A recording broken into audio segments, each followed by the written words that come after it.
Y para empeorar esta situación, estamos siendo testigos de la gran incertidumbre política, económica, social, militar, religiosa y cultural que nos rodea. Todos estos fundamentos que sostenían antes a nuestras sociedades están siendo derrumbados ante nuestros propios ojos, porque ya no existen verdaderas democracias.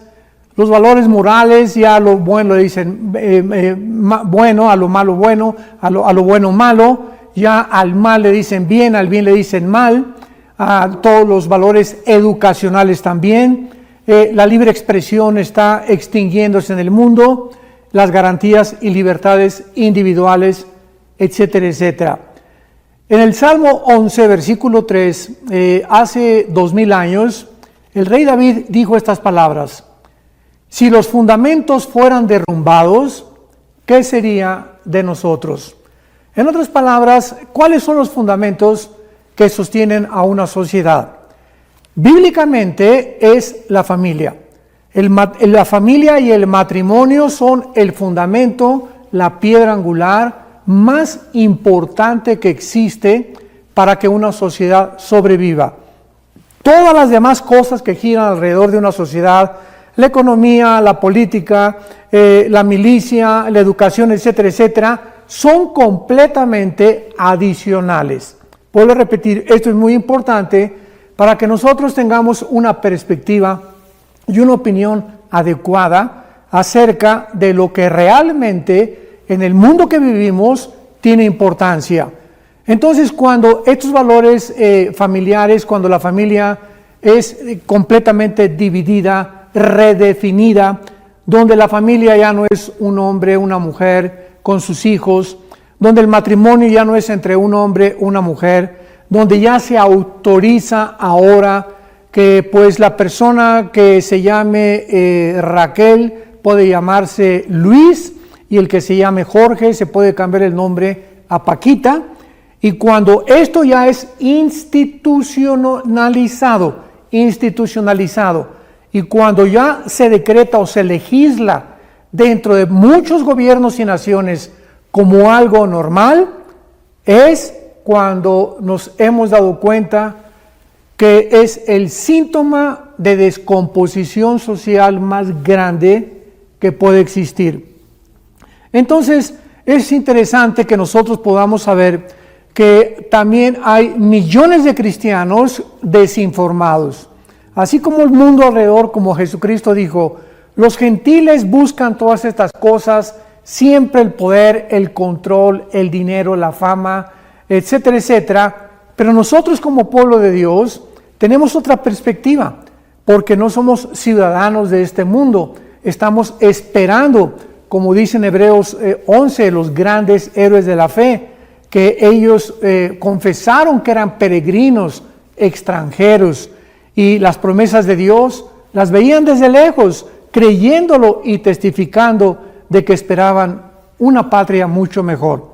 El cristiano es este tipo de persona, una persona que sabe perfectamente bien que todo a nuestro alrededor se va a derrumbar, que no puede sostenerse porque se encuentra detrás de todo lo que nosotros estamos viendo, la mano pecaminosa, la fragilidad con la cual nosotros hemos nacido como seres humanos. Ahora, muy bien, ¿podía Dios quedarse callado ante tal cúmulo de depravaciones y violaciones a sus santos mandamientos?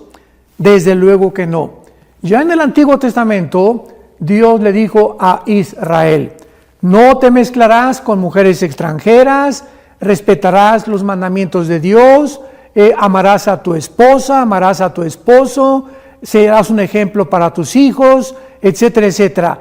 Y dice Dios, si ustedes cumplen mis mandamientos, ¿qué es lo único que Dios nos pide? Yo voy a bendecir tu casa, voy a bendecir tu matrimonio, voy a bendecir tus hijos, voy a bendecir tus alacenas, y además hallarás gracia ante mis ojos y ante los ojos de la sociedad también.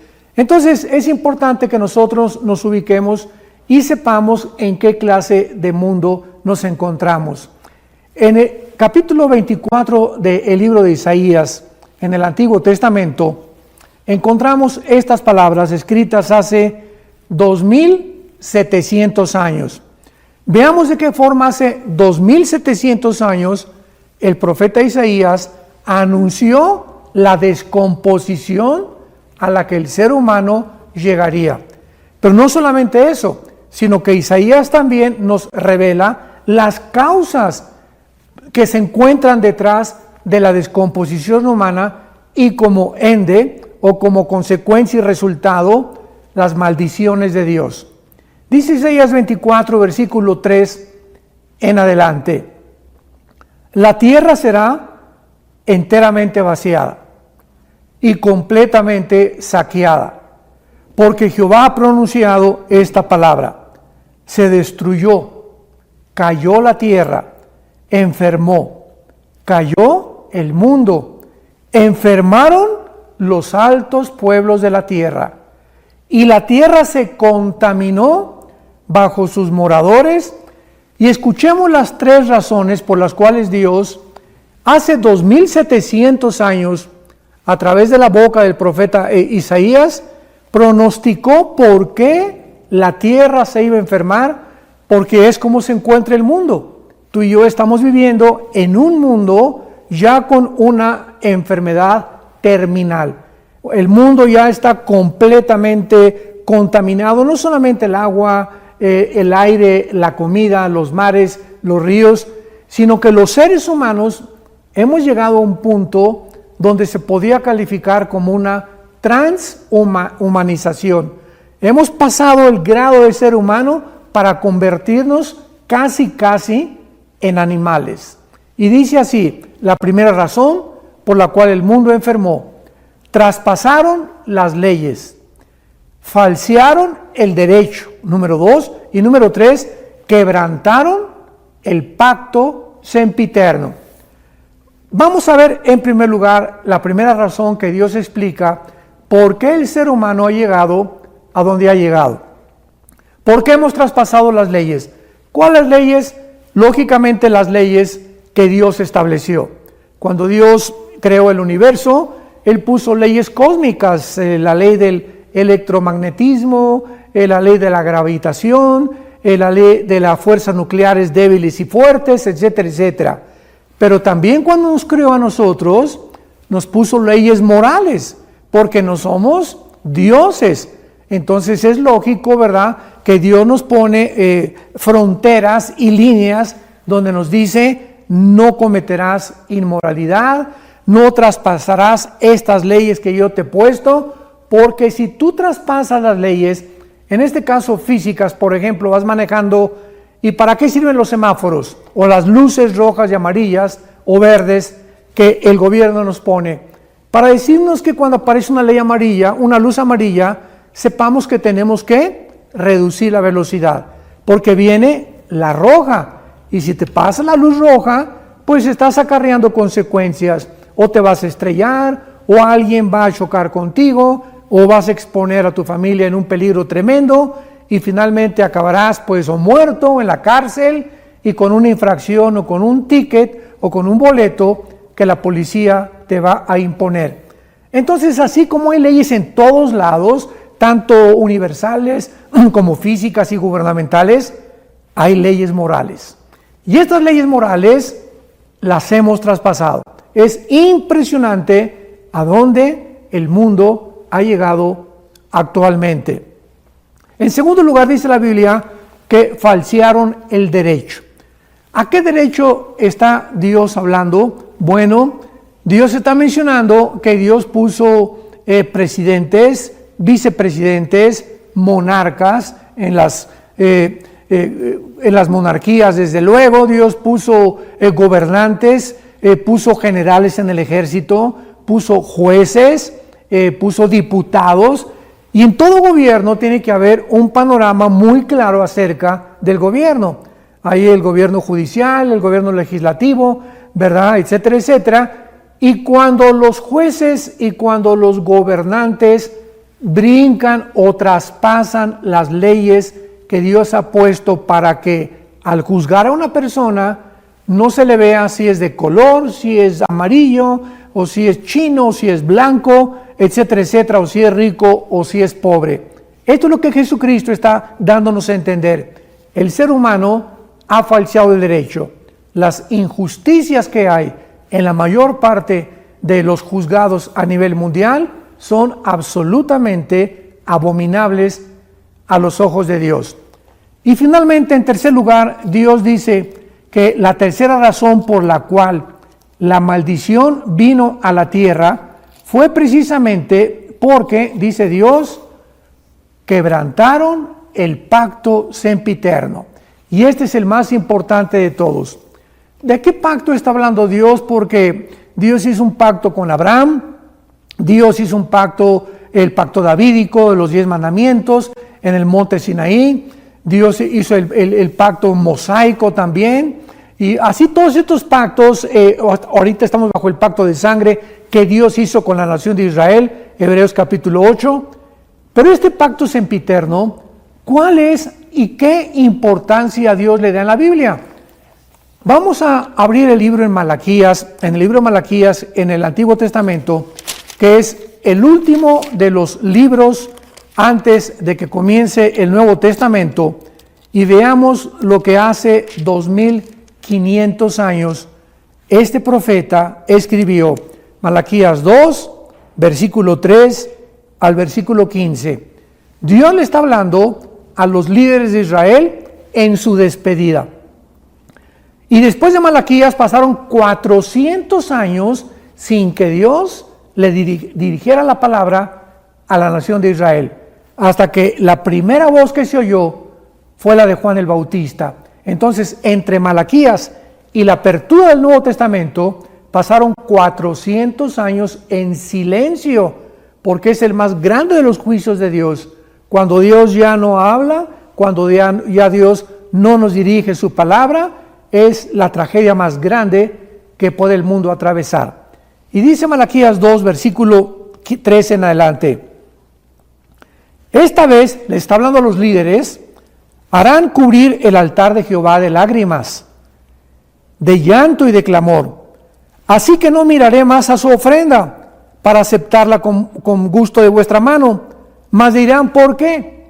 Observemos que la respuesta de los líderes fue, ¿por qué? O sea, habían llegado los líderes religiosos de Israel a desensibilizarse a tal grado que cuando ya oían la voz de Dios, ya no la reconocían. Ya no sabían distinguir entre el bien y entre el mal. Ya no estaban conscientes de los pecados de que Dios los acusaba. Y por eso cuando Dios les dice, ahora van a venir a buscarme y vas a traer tu ofrenda y vas a poner tu mano sobre la Biblia y vas a jurar en el nombre de Dios, ¿sabes una cosa? Te voy a rechazar. Y le preguntan los líderes por qué. Escuchemos la respuesta de Dios.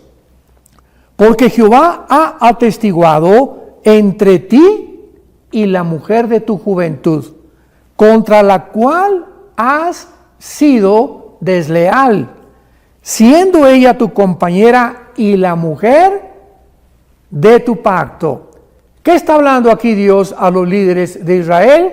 Que ellos estaban en la religión y cumplían con su religión, pero que sin embargo no habían entendido que el matrimonio es un pacto entre Dios y nosotros, entre la sociedad y entre nuestra propia familia. El matrimonio es la institución más santa, más sagrada que Dios ha establecido desde el principio de la creación.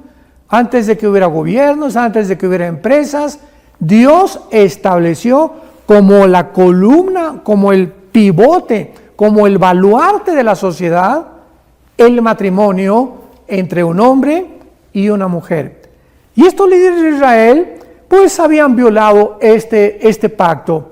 Estaban siendo desleales a su esposa, a sus esposas. Y ellos ya ni siquiera se habían dado cuenta de que era tan importante a los ojos de Dios. Y entonces en el versículo 15 Dios les explica por qué es tan importante ante sus ojos y por qué nosotros debemos siempre estar continuamente analizando la forma en la que nosotros estamos viviendo con nuestra compañera o con nuestro compañero que Dios nos ha dado para formar una familia. Y dice así, versículo 15, ¿no hizo él uno? O sea, Dios creó al hombre y Dios creó a la mujer, y cuando nos unimos en matrimonio ya no somos dos. Somos dos como individuos, pero ante los ojos de Dios somos una sola entidad. Dios nos ve a los dos como uno. Así que si yo voy a prosperar, mi esposa va a prosperar conmigo. Si yo voy a tener éxito, ella va a estar conmigo. Si yo sufro, ella sufre conmigo. Cuando yo estoy alegre, ella está alegre conmigo. En fin, esto es a los ojos de Dios un matrimonio.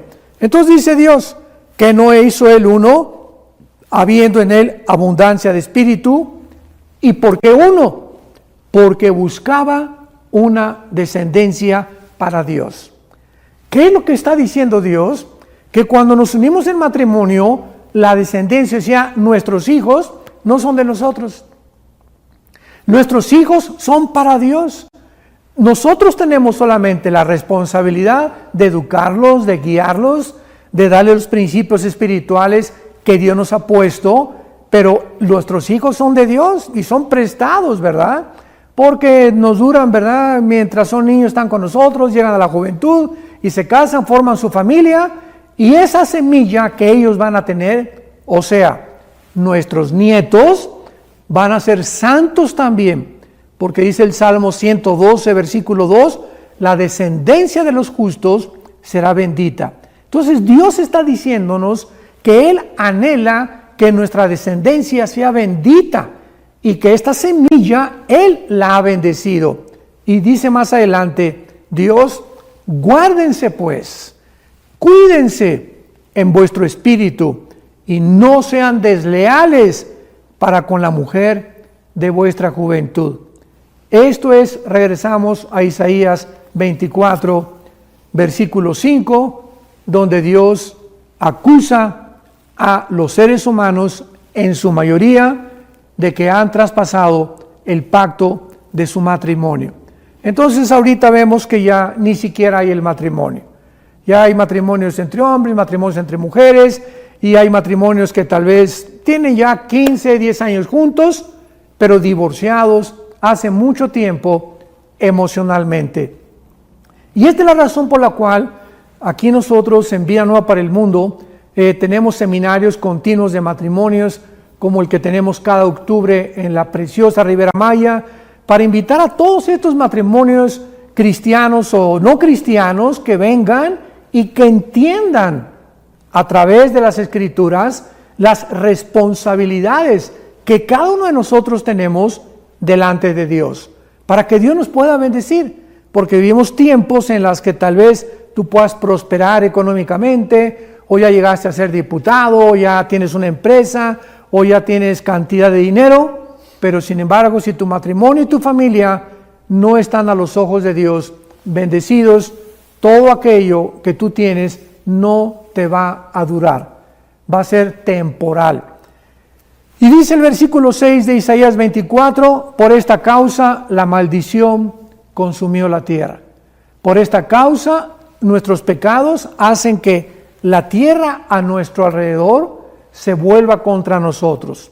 Ahora podemos dar una respuesta, porque en los últimos 10, 15 años han aumentado los tsunamis, los terremotos, los huracanes, los tornados, las inundaciones, los incendios en diferentes partes del mundo, la deforestación.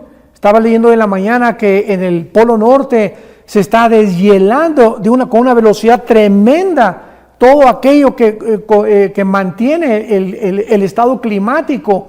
¿Qué le está pasando al mundo? Bueno, la respuesta está en la Biblia. El pecado del ser humano, la forma como estamos viviendo, hace que la naturaleza se vuelva en contra de nosotros. Entonces, Dios no se puede quedar callado. Dice Gálatas capítulo 6, el apóstol Pablo en el Nuevo Testamento, lo que sembramos, lo tenemos que recoger. Y la cosecha que tenemos ahorita alrededor es simplemente lo que en los últimos años hemos venido sembrando. Destrucción, divorcios, inmoralidad, lucha contra las leyes de Dios, rebelión contra el gobierno, contra las autoridades, y no es posible que podamos creer que vamos a seguir disfrutando las bendiciones de Dios. Dice en el capítulo 17 de Lucas, el Señor Jesucristo, comparando Jesucristo ahora la antesala de su venida con dos tiempos del pasado. Cristo comparó y dijo, la última generación, o sea, la que tú y yo estamos viviendo, Cristo dijo, será como dos generaciones que tuvo lugar en el pasado. Uno, en los tiempos de Noé, en el diluvio, y dos, en los tiempos de Lot. Así que Dios quiere que pongamos atención a estas dos generaciones del pasado para que sepamos y las podamos comparar si de alguna manera se relacionan con nosotros en el siglo XXI. Dice Lucas 17, versículo 26, y aquí es Jesucristo el que está hablando. Como en los días de Noé, así también será en los días del Hijo del Hombre. O sea, Jesucristo está diciendo, algo que sucedió en esta generación se va a volver a repetir. Como en los días de ¿quién? No de Abraham, no de David, no de Sansón, no de Salomón, no de Esther, no, como en los días de Noé. ¿Qué pasó en los días de Noé? ¿Qué está pasando en nuestra generación? Cristo lo dice, versículo 27. Comían, bebían y se casaban y se daban en casamiento hasta el día en que entró Noé en el arca y vino el diluvio y los destruyó a todos. Un momento, veamos que nos dice, en los tiempos de Noé todos fornicaban, todos eran unos degenerados, todos eran unos borrachos, parranderos y jugadores. Por eso vino el diluvio y se los llevó a todos. No dice eso, ¿verdad? Cristo no está mencionando pecados. ¿Comer es pecado? De ninguna manera. Bebían, beber es pecado, tampoco es pecado. Y se casaban y se daban en casamiento. El matrimonio es santo y bendito a los ojos de Dios. ¿Por qué Jesús entonces escoge estas actividades de los seres humanos para compararlas con la generación en la que nosotros estamos viviendo? Pero acuérdense lo que Jesucristo dijo, y no entendieron. Ahí está la clave, o sea, la generación actual, vivimos, comemos y nos casamos. ¿Cuál es el pecado? Que todo esto lo estamos haciendo sin tomar a Dios en cuenta. O sea, tú puedes vivir y decir, yo bebo, me caso, no hay ningún problema, pero se nos olvida y tenemos que entender, por eso Jesús dijo, y no entendieron, que la vida es más que la comida, más que beber, más que trabajar, más que estar buscando un bienestar. La vida es la palabra de Dios. Jesucristo dijo en Juan 17:3, esta es la vida eterna, que te conozcan. Vivir es conocer a Dios. Y todas las demás actividades que hagamos son secundarias. No tienen importancia porque cuando muramos, lo único que va a prevalecer es si tú en esta vida alimentaste tu espíritu, le entregaste tu vida a Jesucristo y descubriste en esta vida que era un colegio, una escuela, una preparación que Dios nos está dando para la vida eterna que Él nos ha preparado. Entonces, esto es lo que Jesucristo dijo respecto a los días de Noé, pero abordemos ahora los días de Lot. Versículo 28. Asimismo como sucedió en los días de Lot. Y vuelve otra vez Jesucristo a decir las mismas características. Comían, bebían, compraban, vendían, plantaban, edificaban, mas el día en que Lot salió de Sodoma, llovió del cielo fuego y azufre y los destruyó a todos. Así será el día en que el Hijo del Hombre se manifieste. En aquel día, el que esté en la azotea y sus bienes en casa, no descienda a tomarlos, y el que en el campo asimismo no vuelva atrás. Pero atención, viene el último versículo que Jesucristo nos advierte. Acuérdense de la mujer de Lot. Esta historia de Lot la encontramos en Génesis 19, en el Antiguo Testamento. Y recordamos que cuando los ángeles llegaron a sacar a Lot y a su familia, los sodomitas, dice la Biblia, desde el más pequeño hasta el más grande, estaban en relaciones homosexuales. Ya para ellos las mujeres no servían para nada. Al grado que cuando Dios saca a Lot de Sodoma, recordamos que le fue a hablar a su familia y les dijo: viene el juicio de Dios, vámonos, salgámonos. Y los familiares de Lot creyeron que Lot se estaba burlando de ellos. O sea, el testimonio de Lot tampoco era tan bueno. Y finalmente Lot pudo sacar de Sodoma y los ángeles casi los arrastraron a Lot, a su esposa y a sus 2 hijas. Y cuando salieron de Sodoma, vemos nosotros que cayó sobre Sodoma y Gomorra, que fueron las 2 ciudades. De ahí viene la palabra sodomita u homosexual. Cayó el fuego porque Dios no podía permitir que la genética humana y que el matrimonio continuara degenerándose y pervirtiéndose. Entonces, al salir, los ángeles les dijeron: no volteen atrás. O sea, salgan sin voltear atrás. Y acordémonos que en Génesis 19, la esposa de Lot no resistió la tentación y volteó para atrás. O sea, quería ver por última vez la ciudad donde ella había venido y tal vez supuestamente ella disfrutado. ¿Y qué le pasó a la mujer de Lot? Se volvió estatua de sal. ¿Por qué Cristo quiere que pongamos la atención principalmente en la mujer de Lot? Bueno, en Mateo capítulo 5, Jesucristo dijo: ustedes son la sal de la tierra. Y sabemos que la sal sirve para preservar la comida. En la carne tú le pones sal y te dura más tiempo. Pero si la comida no es salada, no puede durar el tiempo que podría durar. Entonces, de esta manera, nosotros, como la sal de la tierra, no vamos a acabar con la maldad nosotros. Porque la maldad, hasta que Cristo venga, Él la va a terminar. Estamos aquí para impedir, para preservar que la maldad no avance tan fuerte como podría avanzar. Tu testimonio en la escuela hará muchísimo, como tú no te imaginas, ante todos los amigos que tienes alrededor.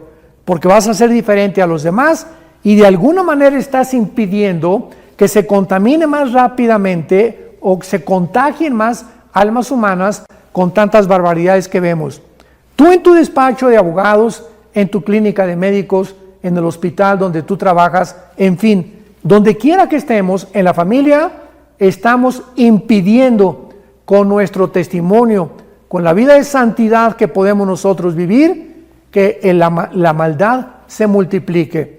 Y cuando Jesucristo dice que la mujer de Lot se convirtió en estatua de sal, está diciéndonos lo siguiente: que cuando Él venga va a haber cantidad de cristianos convertidos en estatuas de sal.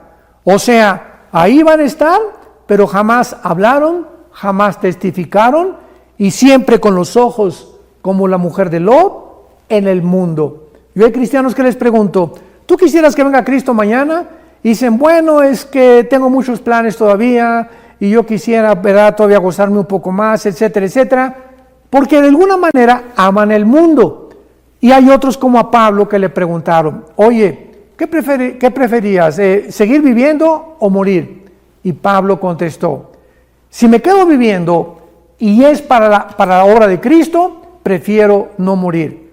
Pero si muriera, es ganancia, porque es mucho mejor la muerte para nosotros que seguir en este mundo de sufrimientos, de lágrimas, de tristezas, de decepciones, de frustraciones, etcétera, etcétera. Entonces, esto es muy importante porque actualmente estamos viviendo una época en el mundo donde hay un grupo de cristianos que han comenzado a enseñar que el mundo va a mejorar. Esto lo vamos a continuar en el próximo estudio, que el mundo va a mejorar, que el cristiano va a establecer el reino de Dios, que va a haber un gran avivamiento antes de la tribulación. Y la Biblia en ninguna parte enseña estas barbaridades.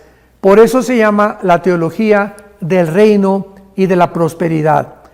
Muchos creen que los Estados Unidos se van a levantar con un avivamiento futuro, Argentina para Cristo, México para Cristo, y estas barbaridades solamente pueden tener una base hasta Apocalipsis 22, cuando las naciones, ya gobernando Cristo con David como vicerregente en Jerusalén, van a ser gobernadas por Dios. Pero antes de que venga Cristo, no hay tal cosa como México, o sea, que una nación entera se vaya a convertir, o un avivamiento nacional. Los avivamientos que vamos a tener antes de que Cristo regrese serán pequeños. Y en cada iglesia cristiana hay siempre un remanente de cristianos fieles, y hay un avivamiento en familias, en pequeñas localidades, pero la Biblia no habla que habrá un avivamiento antes de que Cristo regrese. Gracias a Dios que la mayoría de los cristianos estamos convencidos que nos encontramos viviendo en los últimos tiempos, descritos en la Biblia, porque el Señor nos advirtió claramente, Mateo 24, Marcos capítulo 13, Lucas capítulo 21, en los últimos tiempos vendrán terremotos, nación contra nación, pestes, etcétera, etcétera. Y Cristo nos dijo, en los últimos tiempos vendrán los avivamientos más grandes de la historia. Él no quiso ser deshonesto con nosotros y nos advirtió, cuando vean estas cosas, cuando vean el regreso de Jerusalén, que es la higuera, Mateo 24, 32, entonces sepan que no pasará una generación sin que estas cosas acontezcan. Pero este grupo o esta falsa teología del reino y de la prosperidad ha hecho precisamente creer a muchas personas y a muchos cristianos también, ¿verdad?, que vendrán tiempos mejores, y a través de este grupo especial de creyentes, las instituciones gubernamentales serán puestas bajo la autoridad de Dios.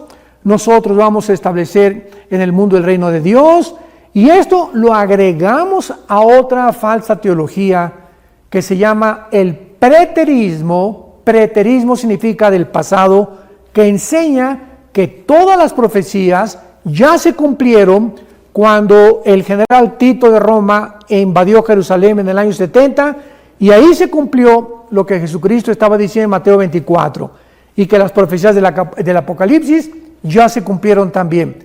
Todas estas barbaridades, ¿verdad?, no tienen absolutamente más que una torcedura de las Escrituras, que la semana 70 de Daniel ya se cumplió.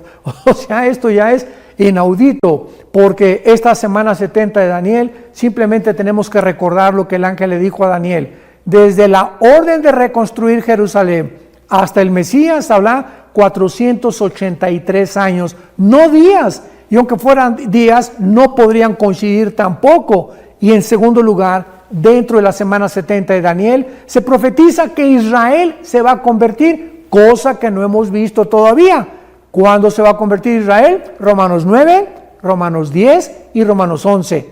Estas personas del preterismo arrancan estas páginas para poder acoplarse a su teología estas falsas enseñanzas.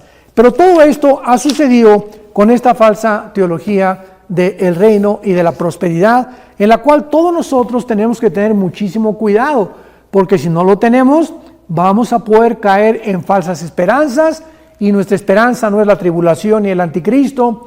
Nuestra esperanza, y en lo que podemos ser confortados, es que estamos esperando la bienaventurada esperanza y la manifestación gloriosa de Jesucristo en los aires, cuando Él venga y nos saque del mundo mientras pasa la gran tribulación, y ahí en el cielo, mientras hay los 7 años de tribulación, estaremos, 1 Corintios capítulo 3, Romanos 14, 10, en el tribunal de Cristo, donde estaremos siendo juzgados no por nuestra salvación, sino por las obras que hicimos mientras estábamos en el cuerpo. 2 Corintios 5, 10, porque es necesario que comparezcamos los cristianos ante el tribunal de Cristo para que recibamos según hicimos cuando estábamos en el cuerpo.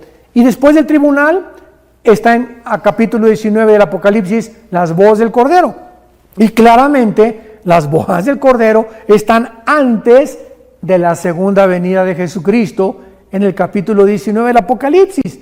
Toda esta cronología es tan clara en la Biblia, pero hay personas que ya están completamente adentradas de una forma dogmática y donde llegan todavía al grado de que si tú no crees como ellos, te consideran o un mentiroso o un falso profeta, y no de ninguna manera. Estos que profesan la teología del reino son hermanos de nosotros, muchos de nosotros. Los que creen que el rapto y la segunda venida de Cristo van a tener lugar en el mismo tiempo, son hermanos de nosotros. Y no estamos hablando mal de ellos, respetamos sus personas, estamos hablando de que han abrazado una doctrina, una teología completamente equivocada, que va a hacerlos que vayan a desviarse y a desviar también a sus seguidores. Y Dios nos ha puesto para trazar bien la palabra de verdad. Que Dios te bendiga y vamos a continuar con esta falsa teología del reino y de la prosperidad, y por la cual en los últimos años hemos visto a tal cantidad de líderes cristianos cayendo porque creyeron que eso era lo más importante en su vida cristiana. Que Dios te bendiga y que tenga mucha paz.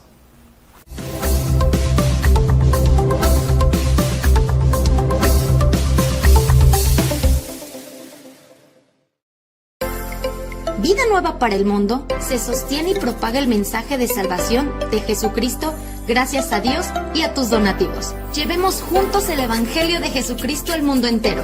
Realizamos eventos, seminarios, congresos y diferentes programas para dar a conocer el mensaje de salvación y el poder de nuestro Señor, transformando y edificando vidas de mujeres, hombres, niños alrededor del mundo. ¿Qué pasa cuando decides hacer tu donativo? Aunque no puedas llevar la palabra personalmente a todo el mundo, de esta forma lo estás haciendo. Con tus donativos o aportaciones, estás sembrando y formando parte de lo que Dios está haciendo en su obra. Estás ayudando a traer luz a la oscuridad, paz al conflicto y esperanza a los que no tienen ninguna. Dona desde México.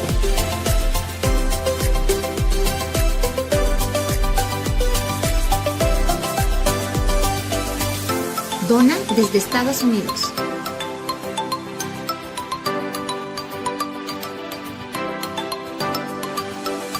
Para el resto de donaciones de otras partes del mundo, www.vidanuevaparaelmundo.org.mx/dona. Estamos cumpliendo la gran comisión. Por tanto, vayan y hagan discípulos a todas las naciones, bautizándolos en el nombre del Padre, del Hijo y del Espíritu Santo, enseñándoles que guarden todas las cosas que les he mandado. Y he aquí que yo estoy con ustedes todos los días hasta el fin del mundo.